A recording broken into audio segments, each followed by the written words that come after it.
Hello, my name's Bree Shannon, and the company I chose was Nestle from Switzerland. A little background is they are mostly known for the food and beverage industry, but they are in a lot more, such as pet food and bottled beverages.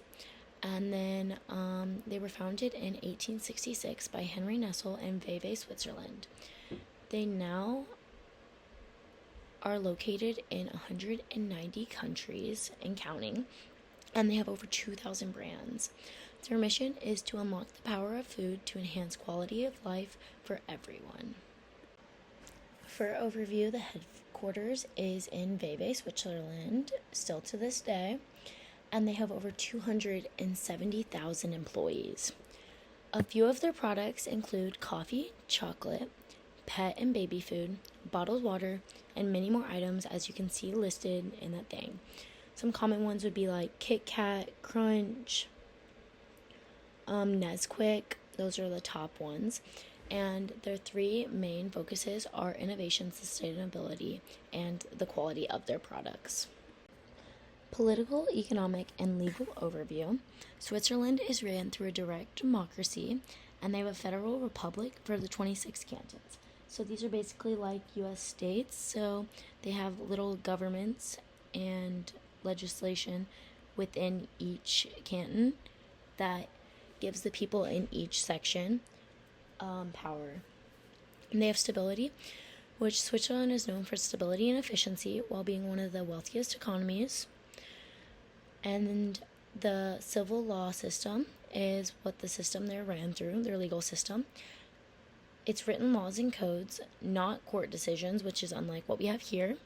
And they're transparent for businesses because you know exactly what you're getting into. You know what you can and can't do right from the start. Now for global trade. Switzerland is part of the WTO, or the World Trade Organization. This gives them a lot of benefits and actually is encouraging global trade. Switzerland's exports and imports are a big factor and a part of its economy and everyday life. 2/3 of its GDP comes from exports and imports. So there's a lot of trade going on within the country. Open trade policies. They have open trade here, and they reduce tariffs and trade barriers. And then the Swiss franc is actually high.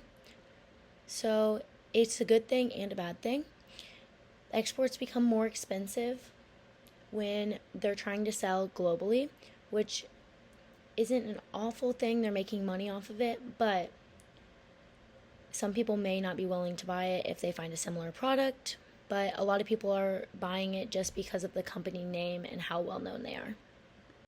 Nesquik has a large global market, and it seems to still be increasing and expanding.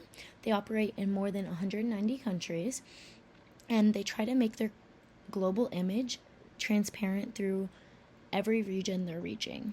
So they have specific trademarks and imaging that they will not change, such as Nesquik's like Bunny, the blue and yellow.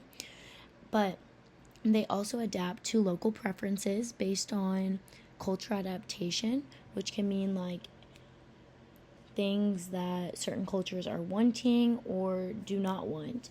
They will adapt based on the area. And same with some of their most popular items, such as Nesquik.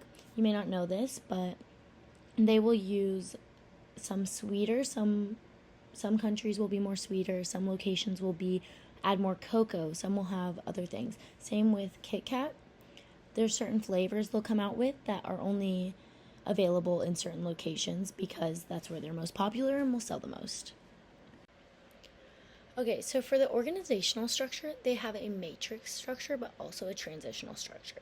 For transitional, it's centralized and decentralized, so global strategy is more structured and everything, and then local is more, you don't have to reach to the higher ups, you can do your own thing.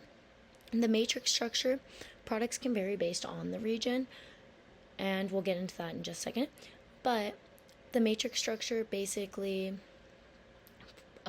they can change anything based on the region without going all the way up to the headquarters. So local managers have the ability to make decisions for their regions, and they're able to make decisions based on cultures and people around them. So it's easier than having to wait and hear from other people. And collaboration goes along with this. They have opinions and ideas are encouraged throughout all employees. Anyone can give their feedback or their opinion on things that are coming up, events that could be occurring. Any way they can get ahead.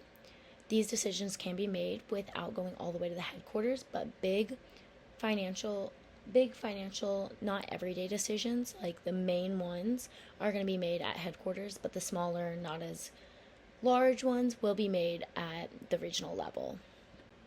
One thing Nestle has been focusing on is social responsibility. Here's a quote: is enhance quality of life and contribute to a healthier future. They're looking to get zero net emissions by 2025. They have also focused on recycling and sustainable packaging. Looking forward in the future, they are trying to figure out a way to get fully recyclable packaging. And they're pouring support into educational programs and disaster relief.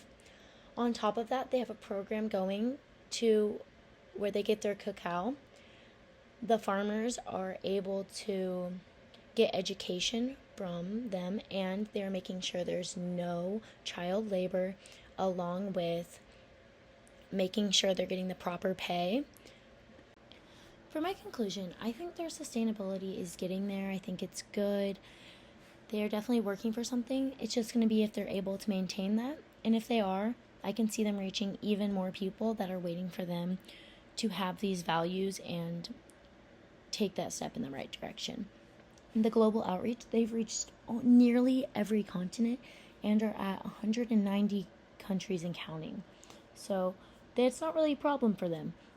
Organizational structure, they're able to maintain structure within the business while also giving a range of flexibility to those workers in those regions where they can make decisions on their own, and people are able to give feedback in their own opinions and provide what they think is best for their area, which I think is really unique.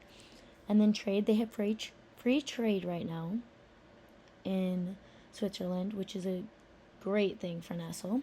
And then economic, political, and legal formalities. They have civil law and direct democracy. So they know exactly what they're getting. There's only transparency. There's no questions asked. So, and then these are my sources. Thanks for listening.